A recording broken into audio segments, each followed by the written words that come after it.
Assalamualaikum, selamat malam kepada anda semua yang menyaksikan Soal Drama bersama dengan saya Muaz Muhammad pada hari ini menemani anda. Apa khabar agaknya untuk anda yang berada di rumah? Harapnya berada dalam keadaan yang baik, sentiasa menjaga SOP dan patuh pada arahan yang telah pun ditetapkan. Dan oleh kerana anda patuh pada arahan itu, tanggungjawab yang anda jalankan, kita dapat lihatlah bagaimana ada sedikit penurunan dan kita harapkan penurunan untuk COVID-19 ini berterusan. Tahniah kepada seluruh rakyat Malaysia. Dan dalam Soal Drama, pastinya kita akan membawakan kepada anda drama-drama yang menjadi pujaan hati anda, dan drama yang diperkatakan dalam slot Samarinda TV3 ini yang telah pun anda dapat saksikan sebuah karya daripada Siti Rosmiza. Ini antara cerita yang menyebabkan ramai orang sakit hati, iaitu Cukup Derita Itu, yang telah pun anda saksikan 20 episod pada hari Rabu yang lalu, dan nantikan untuk musim yang kedua sambungannya bagaimana agaknya kesudahannya. Cuma untuk kali ini kita ada subtopik yang akan kami bawakan, tapi sebelum itu untuk anda, jom kita saksikan antara babak yang menyakitkan hati semua penonton. Aku nak kau sign ni.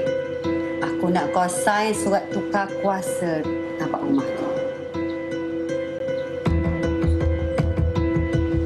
Kau melawan aku?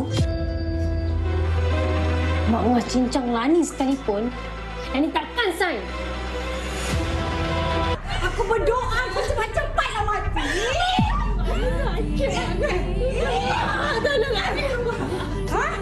Mak Ngah, boleh ke urus sendiri? Bukan siapa? Malapetaka tu. Orang yang busuk hati macam tu, hati bangkai tu, kan pandai berlakon.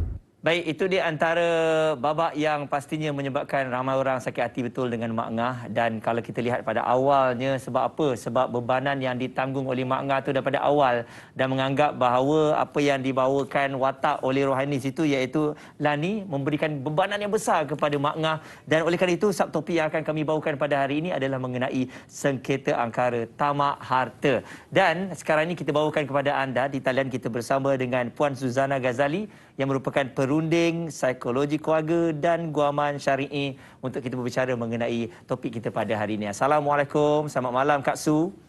Waalaikumsalam warahmatullahi Muaz. Baik Kak Su, kalau kita tengok pada babak tadi, geram kita ya, bagaimanalah ya anak-anak yatim ini diperlakukan sebegitu oleh kerana hartanya, bukan orang jauh pun, ya, mak saudara sendiri yang melakukannya. Jadi kalau kita lihat anak-anak yatim yang disalahgunakan ataupun diperlakukan sebegitu, apa agaknya yang boleh mereka lakukan sebenarnya Kak Su? Baik, dia satu perkara, okey. Kalau kata bila berlaku kematian mak ayah, okey, ada anak-anak yatim yang ditinggalkan, sama ada berharta atau tidak berharta. Kalau ada waris, khususnya atuk, nenek, mak saudara, bapa saudara, paling penting bapa saudara lah, sebab itu yang waris yang paling utama. Mereka ini adalah orang yang patut menjaga. Cuma mengikut peruntukan undang-undang syariah yang ada, diamalkan di seluruh Malaysia, syarat untuk menjaga anak yatim ini adalah mestilah seorang yang tinggi kasih sayang dia. Maksudnya boleh pilih ramai-ramai siapa yang ada tu yang paling layan anak ni dengan baik. Sebelum ni lah, bukannya masa yang ni saja, masa daripada awal lagi memang dah baik. Atau paling mudah anak-anak tu boleh pilih sendiri. Cuma kalau tidak ada pilihan, okey, ketika inilah mungkin contoh macam tadi, dia cuma ada Mak Ngah saja kena jaga, okey. Jadi Mak Ngah ni pula tak ada canda, tak ada pilih. Aku memang kena hadap juga dua orang ni, okey. So, kalau berlaku sesuatu yang tak sepatutnya, maka peranan masyarakat untuk menjaga anak itu bersama. Maksudnya, contoh, katakanlah kita dengar ada benda yang tak elok, okey? Anak jiran kita yang dijaga oleh seseorang yang mungkin menjerit, kena marah, mungkin nampak ada kena paksa buat kerja semua. So, kita jiran ni sebenarnya kena prihatin. Kena tengok keadaan, kalau benda yang tak betul, berlaku penderaan, mesti buat report polis. Sebab mengikut peruntukan, anak-anak ini mesti jaga dengan baik. Kalau jiran nampak berlaku penderaan, jiran tak buat report Muaz, jiran tu sendiri boleh dikenakan denda. Mungkin setengah orang, dia akan fikir Muaz, tak payahlah, ni masalah orang lain, okey? Ni masalah orang kita, kacau lah hal kita. No, kita memang kena jaga. Mungkin setengah orang fikir tak payah jaga tepi kain orang. No, kita kena jaga tepi kain, cuma jangan masuk dalam kain. Itu tak boleh. Jadinya, kita memang kena ambil berat khususnya anak-anak kecil yang memang tak tahu nak ke mana-mana, jadi kita kena tolong. Okey, dan Kak Su, kalau kita lihat juga mungkin mangsa ni sebenarnya takut untuk nak beritahu kepada pihak berkuasa. Contohnya apabila mereka Betul. didera sebab takut kehilangan tempat berteduh dan takutlah orang tersayang tu ditangkap. Jadi sebenarnya apa nasihat yang Kak Su boleh berikan kepada mereka? Adakah dengan bercakap, slow talk boleh menghilangkan keadaan yang keruh tu? Baik, sebab tu saya sebut tadi Kak sebut tadi peranan masyarakat penting. Mungkin dia rasa dia tak ada orang lain, tak apalah aku kena pukul, aku kena apa benda pun, aku cuma ada orang ni saja. Tambah-tambah pula masyarakat yang tak prihatin. Tapi kalau masyarakat prihatin, ambil berat, tanya khabar, tunjukkan kemesraan dan paling penting anak yang didera tadi boleh percayakan anda, maka dia akan kongsi dengan anda. Tapi kau tak rasa apa dah. Dah lah kena dera, rumahku yang neraka ku lah dunia dia. So memang akan masalah. Sebab tu lah masyarakat kena ambil berat. Kalau masyarakat ambil berat, anak tu percaya pada masyarakat, dia akan berani untuk bertindak. Betul. Kalau kita tengok pada psikologi, apa agaknya penyebab utama kadang-kadang orang yang rapat dengan kita ni sanggup menyeksa kita oleh kerana harta ni, Kak Su? Okey, dia satu perkara, mungkin setengah orang, okey, bila menjaga anak yatim dan anak yatim itu berharta, sebenarnya yang menjaga tadi boleh ambil sedikit untuk pengurusan. Belanja untuk anak-anak, gunakan harta yang ada. Cuma kena ajarlah ikut keperluan lah. Bukan maksud dia yang nak kena duit harta tu dia simpan untuk anak tu besar. Okay? Maksud sekarang ni kalau kata daripada anak kecil tu dia jaga, harta yang ditinggalkan tu dia boleh guna untuk membesarkan anak tersebut, bukan daripada dia. Dan dia boleh ambil pula upah sikit untuk pengurusan. Cuma macam yang Mak sebut, dia tamak. Bila isu tamak ni, dia nak semua. Bagi dia, anak ni aku jaga, semua harta nak kat aku. No, itu yang salah. Dan kita kena ingat bila sebut pasal harta anak yatim ni, okay, kalau kata kita salah guna, azab dia amat berat. Jadi boleh kalau kata jaga elok-elok. Ini satu perkara kita kena ingat bila sebut pasal anak yatim, anak kecil khususnya, okey, ialah kalau orang dah tua tak pergi anak yatim kan. Bila kita jaga dengan elok, kasih sayang kita tinggi dekat dia, kau tak payah hulur borang Muaz nak sign, tak mustahil nanti dia sendiri yang offer. Mak Ngah jaga saya ni elok dah, saya bagi Mak Ngah separuh. Akan bagus. Betul. Jadi kalaulah ialah ceritanya sebegitu, habis cerita ni awal. Tak payahlah sampai musim yang kedua. Tak ada trending lah. Kan? Tapi itu dalam realitinya apa yang berlaku. Harapan kita sebegitulah kan. Tapi kalau kita lihat fokus kepada anak yatim, selain pada anak yatim, kadang-kadang adik-beradik sendiri pun sama juga pasal harta ni. Betul. Kita tak payah ambil jauh-jauh lah ya. Kadang-kadang 5 orang, adik-beradik 3 orang pun bergaduh. Saya lihat di sini, kadang-kadang Abang Long ataupun Kak Long memainkan peranan yang penting sebagai mengurus keluarga apabila hilangnya ayah dan juga ibu. Apa pendapat Kak Su? Akak setuju. Seperti yang Muaz sebut. Tadi Muaz sebut 3 beradik. Kes akak minggu lepas 2 beradik je Muaz. Seorang lelaki, seorang perempuan. Tak ramai sampai pun. bawa kes report polis, bergaduh, berebut harta. Sedangkan ayah masa sebelum meninggal, ayah ada sebut dah, ini kau punya, ni kau punya. Tapi sebab tidak ada dokumentasi, maka berlaku perebutan sebab si kakak kata apa? Aku kakak, aku yang besar, aku anak sulung, aku dapat lebih. So ini pun menjadi masalah. Sebab tu bila kata ada hasad dengki tu jadi payah. Cuma okey contoh ini sebab tu kalau urusan harta pusaka yang melibatkan anak-anak yang kecil ke yang besar ke, sepatutnya diuruskan dengan baik di mahkamah syariah. Mahkamah syariah akan tentukan dengan baik dah. So takkan ada masalah. Kalau kata nak buat diplomasi bincang luar mahkamah, itu akan jadi masalah, akan jadi perebutan. Jadi kalau kata tidak, kalau kata tak ada perebutan yang di luar mahkamah, bawa ke mahkamah, insya-Allah kes akan mudah. Okey Kak Su, kita akan sambung nampaknya perbincangan dengan Kak Su ni begitu sonok sekali saya tengok kerana jarang kita tengok kamera tu ada efek bergegar. Maksudnya penyampaian itu betul-betul sampai. Jadi untuk anda, kita akan bersama dengan para pelakon yang membintangi drama yang cukup hebat ini. Jangan ke mana, kita akan kembali selepas ini dalam Soal Drama. Aku tahu kau takut dah buka pagar ni kan? Lani, aku tahu kau takut dengan Mak Ngah. Tapi aku bagi tahu dekat kau, aku takkan bertolak ansur dengan orang tua tu lagi. Apa pun dah jadi, jadilah, aku tak peduli. Wah!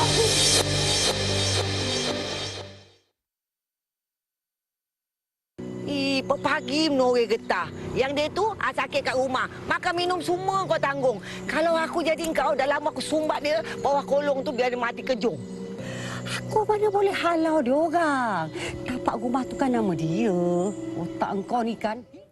Baik, kembali bersama dengan kami dalam soal drama. Memang betul anda tengok cukup derita itu sakit hati kepada kedua-dua watak tersebut. Tapi gabungan orang lama ni memang cukup luar biasalah apabila membawakan watak tersebut. Memang sampai.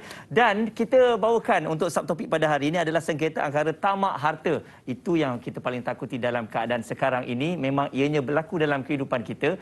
Dan kalau ada yang tertanya-tanya tadi, ada tak pelakon-pelakon yang akan dibawakan? Dalam keadaan PKP ini, semua kita sedia maklum akan berada di rumah. Tapi untuk anda, kami bawakan antara dua watak yang memainkan watak ataupun peranan yang cukup penting. Iaitu kita ada Chacha Mak Embong dan juga kita ada Jasmine Hamid di talian. Assalamualaikum, selamat malam.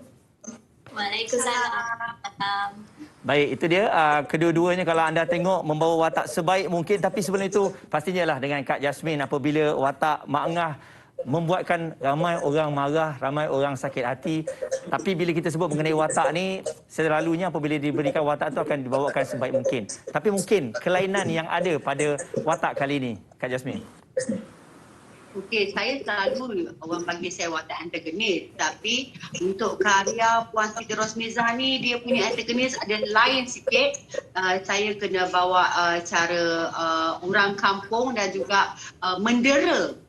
Soalnya kalau antagonis yang saya bawa sama ni tak ada mendera kan. Tapi kali ni mendera saya baca pun naskah dia, wow, beratnya macam mana saya nak bawa ni. Tapi tak apalah, saya akan cuba sebaik yang mungkin untuk bawa ke watak Mak Ngah. Dan saya cari siapa Mak Ngah yang sebenarnya. Dan penonton-penonton dapatlah terima Mak Ngah sebenarnya. Sebab orang cakap Mak Ngah ni wujud ke? Sebenarnya Mak Ngah ni wujud dalam realiti. Cuma kita tak pernah jumpa ataupun tak pernah dengar benda-benda ni. Tapi bila saya dapat feedback daripada peminat-peminat, sebenarnya ada memang orang macam ni semua. Okey, dan selain daripada itu juga watak yang dibawa oleh Chacha, ya, Elana. Sana ni kalau kita tengok kan, dia antara dua tau. Dia bermuka-muka, dia pandai mengambil peluang dan juga tempat, tapi dalam keadaan yang sama, jauh di seluruh hati dia macam simpan dendam. Jadi kalau tengok, kalau orang yang betul-betul tengok, dia akan tahu watak tersebut. Jadi mungkin Chacha sendiri dengan watak ni, Chacha, bagaimana membawakannya? Dengan watak Elana ni dia agak lain daripada watak yang Chacha, watak jahat yang Chacha selalu buat. Sebab watak yang ni dia more tu main dengan reaction, main dalam. Sebab dia ada banyak karakter tau. Dan karakter dia berubah-ubah setiap episod. Contohnya macam dari dulu, okey, kita ni macam orang susah, tak ada mak, tak ada ni. So mengharapkan Mak Ngah yang jaga kita orang semua lah. And then dia banyak hasrat pendam. Dia banyak pendam and then dia tak cakap banyak. Dia diam je. Dia sakit hati pun dia diam. Lama-lama dia meletup. Macam tu. Okey. Dan memang anak emas Mak Ngah lah. Dia sebenarnya dia memang anak emas Mak Ngah. Tengoklah sekarang ni baju pun sama hitam. dua-dua pakai spek mata pula tu. Tapi itulah Mak Ngah ni dia punya keras, walaupun dia sayang Lana ni, tapi dia punya sayang tu sayang yang marah. Tapi kan selalunya dia tak tunjuk. Tapi kan bila kita tengok keadaan apabila berada di kebun getah dan sebagainya, cara nak tori getah ini sekarang penonton-penonton dia bijak. Dia akan tengok semua karakter-karakter tu bagaimana caranya. Macam Kak Jasmine sendiri ada ke pengalaman untuk pergi menori getah? Sebab kalau kita tengok cara pembawaan watak tu kena betul macam watak orang kampung. Saya nak minum getah, main getah getilah. Minum getah memang tidak lah. Tapi sebagai seorang pelakon kita kena tahulah. Kena tahu siapa watak tu. Jadi kita kena make believe kan benda-benda tu semua. Jadi macam Mak Ngah tak pernah pergi ke muka. Macam Jasmine tak pernah menori getah. Tapi Mak Ngah itulah dia menori getah. Saya kena tunjukkanlah kat penonton. Betul kan? Dan kalau kita lihat juga cabaran pelakon pada kali ini adalah dalam PKP. Maksudnya kita ni ada SOP yang telah pun ditetapkan. Chacha, bagaimana Chacha? Difahamkan kalau setiap kali nak masuk set kena buat swab test dan sebagainya. Jadi cabaran sebagai seorang pelakon dalam norma baru ni. Cabaran untuk sebagai pelakon sebenarnya sejujur-jujurnya memang agak penat dan risiko setiap kali nak keluar rumah tu. Tapi ini adalah rezeki kami dan ini je kerja yang kami. So kami teruskan. Memang setiap set yang baru kita nak masuk, kalau kita cuti lama ke ataupun nak set baru, memang kita wajib buat swab test. Okey. Memang wajib buat swab test. Lepas tu dalam dekat set pun kita akan jaga SOP kami. Lepas tu sentiasa sanitize, setiap minit orang akan datang untuk sanitize, cek suhu. Agak challenging jugalah untuk kami yang bekerja sebagai pelakon-pelakon ni. Kan. Dan kalau kita Kami lihat cuma dibenarkan buka mask pada waktu berlakon saja. Lepas tu pakai mask balik. betul. Ini memang untuk langkah keselamatan. Sosial, cara makan pun semua dah tak boleh hidang. Kami dah kena makan packing semua. Dan benda tu kami anggap itu sebagai satu norma baru yang kami kena buatlah. Ya, kita semua sudah maklum. 20 episod pertama kita dah dapat saksikan. Ini bermakna untuk 20 episod yang akan datang ni belum tahu lagi bila akan dibenarkan syuting. Jadi bagaimana sebagai seorang pelakon nak maintain karakter, fizikal lagi. Syuting tak tahu bila ni masalah, lepas tu kat rumah makan lagi. Kan? Jadi bagaimana cabaran sebegitu, Kak Jasmine? Oh, memang kita orang ni bukan first time kena PKP masa yang lockdown 2.0 pun kita orang dah kena juga. Kita baru seminggu syuting dah sebulan setengah lepas tu PKP kita orang kena break. So ini adalah pengalaman yang kali kedua kita orang kena lockdown lagi. Jadi rasanya semua dah tahu dah macam mana nak maintain dari segi fizikal, dari segi karakter. So itu bila kita masuk di set untuk macam PKP yang the first one, kami mula rehearsal balik, ambil balik kita punya karakter-karakter balik Momentum. dan director kita Alo, dia yang garapkan benda semua, dia yang akan refresh balik apa yang kita buat.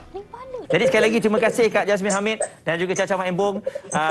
Memang harus dipuji lakonan anda berdua, memang sangat hebat dan kita nantikan untuk musim yang terbaru nanti. Alhamdulillah, terima kasih. Apakah kesudahan kepada Mak Ngah? Adakah mengesot ataupun terus terbaring di situ? Yang pentingnya 21 episod teratas ni dia lebih membara. Jadi tolong pastikan yang you all masih menonton lagi, menunggu. Sebab macam mana you all derita menunggu, macam itulah kaminya derita nak menyambung ni. Nak dapat sambungkan drama ni. Ya, hebat. Okey, terima kasih sekali lagi kepada anda berdua. Terima kasih. Jadi untuk anda semua jangan ke mana-mana kerana selepas ini kita akan kembali semula bersama dengan Kak Su. Masih lagi fokus kita mengenai harta ni, sengketa angkara tamak harta. Terus bersama kami dalam Soal Drama. Dasar tak sedar diri. Ingat ya, ini amaran terakhir aku bagi ke engkau. Kalau kau berani melawan aku lagi, air mendidih aku siram kat badan kau. Kamu lah ni, ada kedera suami Nori? Mama tak kisah pun. Mama lagi suka kalau saya tolong Lani. Sayang isteri kan? Apa salahnya kalau tolong? Baik, kembali bersama dengan Muaz dalam Soal Drama. Memang itu antara scene yang anda dapat saksikan, cukup derita itu. Dan kita masih lagi bersama dengan Kak Su. Jadi Kak Su, secara kesimpulan yang boleh kita kongsikan pada hari ini mengenai angkara tamak harta ni, apa agaknya yang boleh kita katakan kepada masyarakat yang sedang menyaksikan kami pada waktu ini? Baik, satu perkara akak menyeru kepada semua ahli masyarakat, segenap peringkat, semua bangsa untuk sama-sama menjadi CCTV. Khususnya untuk anak yatim yang dijaga oleh penjaga. Ataupun dijaga oleh mak saudara, mak siapa-siapa lah. Poin dia sekarang ni, anak yatim ini mengharapkan dijaga dengan penuh kasih sayang. Dan bila dia diabaikan, tambah-tambah pada dalam keadaan dia rasa dia tak ada siapa-siapa dah, dia akan cuba bertahan dalam keadaan yang dia rasa tak apalah, selagi aku hidup aku bertahan. Tapi kalau dia boleh nampak di luar sana ada orang yang boleh dia percaya, yang boleh beri dia kasih sayang, maka dia akan berani. Macam yang cerita tadi kan, so dia ada keberanian dekat situ sebab ada kepercayaan dia, dia tahu hak dia. Dan satu perkara lagi, anak-anak ini kena didedahkan juga. Mungkin kalau kata contoh dia nampak berkawan ke apa, ada kasih sayang kat situ, maka dia akan tahu apa yang sepatutnya dia dapat. Kalau ini, maksud sekarang ni, masyarakat kita memainkan peranan yang sebenar-benarnya, insya-Allah mereka yang tamak tu pun ditakut-takut. Tambah-tambah hari ni Muaz, apa-apa hal nampak je isu, pegang kamera, rakam, viral lah. Yes. Kau kan. So, takkan dia berani nak buat. Kan. Pukul saya rakam, saya punya follower ni ramai. Kejap lagi benda ni jadi viral. Tapi Kak Su, patut tak Kak Su, sebenarnya ibu bapa mungkin sukar untuk nak melakukan perkara ni. Pesan kepada anak-anak, kalau apa-apa jadi kepada ayah dan juga ibu, mungkin pergi kepada yang terdekat. Sipulan. Mak ngah ke maklum ke, kita pesan awal-awal, buat macam ni, ini harta yang bapak tinggalkan. Sebab saya yakin rakyat Malaysia ataupun masyarakat Malaysia, kita tak cakap macam tu ke anak-anak. Sebab kita rasa kita boleh hidup dengan mereka sampai besar kan. Betul. Ini sebenarnya kalau ikutkan pada hukum syariat, kita orang Islam dicadangkan, disarankan kalau nak tidur malam tu letak satu surat wasiat sebenarnya. Cuma kita tak buatlah kan, takut sekali aku bangun mati sungguh kot, macam duk orang mati pula kan. Risau pula. Kita tak buat. Okay. Cuma nak cerita kata memang disarankan untuk buat satu wasiat. Cuma untuk mak ayah yang berharta, cadangan akak sekarang ni, okey, kalau ada anak, boleh hibahkan harta. Kalau jadi apa-apa dekat mak ayah, dah tak berlaku perebutan harta. Termasuk juga buat wasiat siapa yang mak ayah itu percaya, kalau jadi apa-apa dekat aku, orang ni jaga anak aku. Maka dengan sebab ialah mak ayah mungkin lebih kenal kan. Okey. Cuma satu perkara lagi, kalau lah contoh benda tu tak berlaku, kita merancang tapi kalau benda tu tak berlaku, mereka yang percaya dia boleh jaga anak tu lebih baik, rebutlah anak tu dekat mahkamah. Okey. Jangan lepas tangan. Terima kasih sekali lagi Kak Su, penerangan yang begitu jelas sekali mengenai apa yang kita bincangkan pada hari ini. Sekali lagi Puan Suzana Ghazali, perunding psikologi keluarga dan guaman syar'i bersama dengan kita. Terima kasih, insya-Allah kita akan jumpa di lain hari, mungkin topik yang berbeza. Dan untuk anda sekali lagi, kalau ada yang nak menyaksikan semula, mungkin ada terlepas daripada awal tadi kita bersama dengan para pelakon untuk drama ini, boleh saksikan semula di YouTube Cool TV dan juga di YouTube TV9. Dan untuk minggu hadapan, siapakah yang akan bersama dengan kami, insya-Allah kami akan cuba bawakan kepada anda para pelakon untuk drama Masih Ada Rindu. Semuanya akan kami bawakan dalam Soal Drama. Saya Muaz Muhammad mengundurkan diri. Untuk anda terus bersama dengan kami memberikan sokongan kepada drama-drama tempatan tanah air. Assalamualaikum. Selamat malam. Dalam nafas ini ku